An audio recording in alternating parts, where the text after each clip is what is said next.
बिस्मिल्लाहिर्रहमानिर्रहीम। अस्सलाम वालेकुम दोस्तों, आज हम एक नई वीडियो के साथ आपकी खिदमत में फिर हाज़िर हैं। आज की वीडियो बहुत ही स्पेशल है क्योंकि आगे बकरा ईद आने वाली है और अक्सर लोग बकरे ईद के ऊपर ओजरी वगैरह ये फेंक देते हैं और साफ़ नहीं कर पाते, लेकिन आप फेंकिएगा मत और ज़रूर ये वाली रेसिपी ट्राई करें। यकीनन आपको ये रेसिपी बहुत ही अच्छी लगेगी।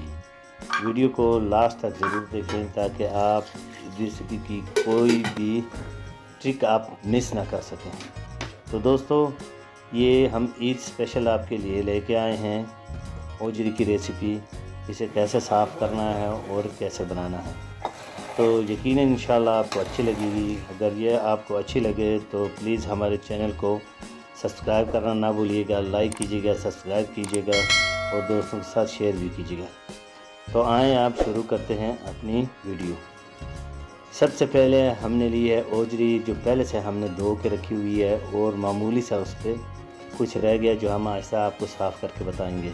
इससे पहले हमने धो लिया, धो इसलिए ताकि आपको ये ज़्यादा गंदी ना लग सके, वीडियो बनाने होते हुए अच्छी नहीं लगी। इसके ऊपर देखिए, ये हमने इसे उल्टा कर दिया है। इसके ऊपर हल्की हल्की जो चमड़ा सा होता है ना, ये आपने निकाल लेना और देखिए ऐसे साफ़ सुथरी ओजरी आपकी निकल आएगी। ये देखें ओजरी बिल्कुल साफ़ होकर निकल आई है। अब इसको हम बड़े बड़े पीसों में काटेंगे। आप देखें,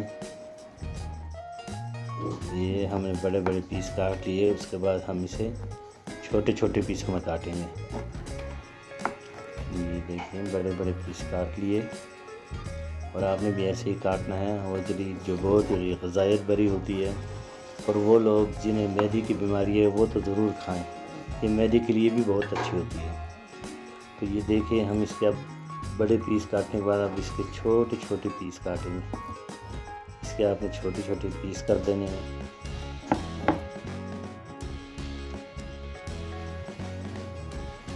पीस हमारे कट चुके हैं, ये पीस हमारे कट चुके हैं। ये इसके साथ ये हम इसको कटीन बोलते हैं, आप कनीस लोग क्या बोलते हैं इसे। ये भी आपने फेंकना नहीं है, इसको भी जो है ना आपने काट के छोटे छोटे पीस इसके कर देने। देखें छोटे पीस आपने इसके भी कर देने। ये हमने काट के डाल दिए। अब इसके ऊपर हमने नमक डाल दिया है। आप आटा भी डाल सकते हैं, मैदा भी डाल सकते हैं और बेसन भी डाल सकते हैं। ये आपने इसके ऊपर डाल के रखना है। ये थोड़ा सा हमने आधा गिलास इसमें सिरका भी डाल दिया। अब हम इसे अच्छी तरह से मिक्स करेंगे। अब मिक्स करने के बाद इसको हम कुछ देर के लिए रख देंगे। अब ये देखें, ये कुछ देर रखने के बाद अब इसे हम अच्छी तरह धोएंगे और आप खुद देखेंगे कि ये कितने सही तरीके से साफ़ हो गई है। ये इसे अच्छी तरह से वॉश कर लें। ऐसे जैसे आपने मल रहा हूँ ऐसे आपने मल के साफ़ करना है। आपने रगड़ के तो इसमें से पानी इसका पूरा निचोड़ देना। ये देखिए कितना साफ़ हो गई है। उसके पीसेस आप देख रहे हैं। उसके बाद आपने एक पतीला ले लेना है, उसमें 2 अदद लहसुन की पीस डाल देने और थोड़ा सा अदरक डाल देना है। और उसके बाद इसमें जो हमने उसी काट के रखी थी वो डाल देनी है और इसमें पानी डाल देना है थोड़ा सा। और उसके बाद इसे आग के ऊपर रख के छोड़ देना है जब तक इसे एक उबाल आ जाए। उसके बाद इसका ढक्कन आपने हटा देना है और आग बंद कर देनी है चूल्हा, क्योंकि इसके ऊपर देखें उबाल आ चुका है। इसमें अब जो बदबू है या कुछ भी है ओजरी की वो सब ख़त्म हो गई है। इसे हम निकाल के अब एक बर्तन में डाल देंगे। इसे आप एक बर्तन में डाल देना। हम अब इसे कटवी में पकाएंगे, क्योंकि एक कटवी में जो है ना गर्माइश बहुत होती है और इसमें जायका भी बहुत अच्छा आता है।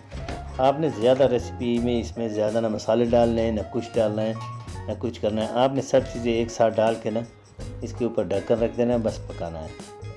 इसमें हमने तकरीबन 1.5 चम्मच जो है ना घी डाला है, बड़े चम्मच। खाना बनाने वाले जो बड़े चम्मच हैं, ये 2 चम्मच हमने इसमें घी डाल दिया है। प्याज डाल दिया है और उसके बाद हमने इसमें टमाटर डाल दिया।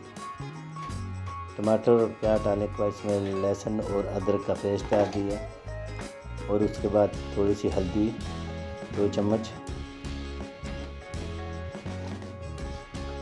और सुर्ख मिर्च हमने डाल दी इसमें। आप हस्बे जायका भी डाल सकते हैं और ज़्यादा भी डाल सकते हैं। अगर आप मिर्ची या आप खाने वाले तो आप ज़्यादा डालें। उसके बाद आपने पानी डाल दें, लेकिन ये ख्याल रखें कि पानी पहले से उबाल के गर्म पानी रखना, इसमें गर्म पानी डालना है। उसके बाद कुछ देर के लिए आपने इसके ऊपर ढक्कन रख देना ताकि इसके ऊपर उबाल आ जाए और आंच बिल्कुल धीमी रखनी। ये देखें इस पर उबाल तो आ चुका है, आप देखें आंच हमने बिल्कुल कम रखी हुई है। अब देखें उसके बाद हमने इसका ढक्कन उठाया, पानी काफ़ी खुश्क हो चुका है। अब आपने कुछ देर इसको फ्राई करना है ताकि ये अच्छी तरह फ्राई हो जाए, इसके अंदर जो घी है वो भी जज़ब हो जाए, पानी खुश्क हो जाए। और उसके बाद आपने इसमें थोड़ा सा गरम मसाला डाल देना है ऊपर से कूटा हुआ, और 2 अदद 3 अदद आपने सब्ज़ मिर्ची भी डाल देनी है। और उसके बाद थोड़ा सा इसको और फ्राई कर देना है, और अच्छी तरह से इसे फ्राई करें। जितने भी इसे फ्राई करेंगे इतना इसका टेस्ट अच्छा आएगा। अब देखिए इंशाल्लाह हमारी ओजरी तैयार हो चुकी है, बहुत ही ज़बरदस्त। इसमें आपने ज़्यादा कुछ नहीं करना, ये मसाले करें वो करें, उससे जो है ना ओजरी का जायका ख़राब हो जाता है। इसमें बिल्कुल एकदम सादे तरीके से हमने बनाई, वो देखें कितनी अच्छी बन चुकी है। मैं माफ़ी चाहता हूँ, थोड़ी सी गले में ख़राश है इसलिए। ये देखिए हमारी ओजरी तैयार हो चुकी है। अब इसके ऊपर हम थोड़ी सी सब्ज़ मिर्च डाल देंगे गार्निश के लिए, और उसके बाद ये सब्ज़ धनिया भी हमने काट के रखा हुआ है, और थोड़ा सा इस सब्ज़ धनिया में हमने पुदीना भी मिलाया हुआ है। पुदीना और सब्ज़ धनिया दोनों आपने डाल देने, पर पुदीने का टेस्ट इसके साथ बहुत ही ज़बरदस्त आता है। देखें हमारी रेसिपी तैयार हो चुकी है, और इंशाल्लाह हमारी ये रेसिपी आपको पसंद भी आई होगी। अगर आपको ये रेसिपी पसंद आई है तो प्लीज़ चैनल को सब्सक्राइब करें और अपने दोस्तों के साथ शेयर भी ज़रूर करें, और लाइक कीजिए, और कमेंट बॉक्स में भी अपनी राय दीजिए।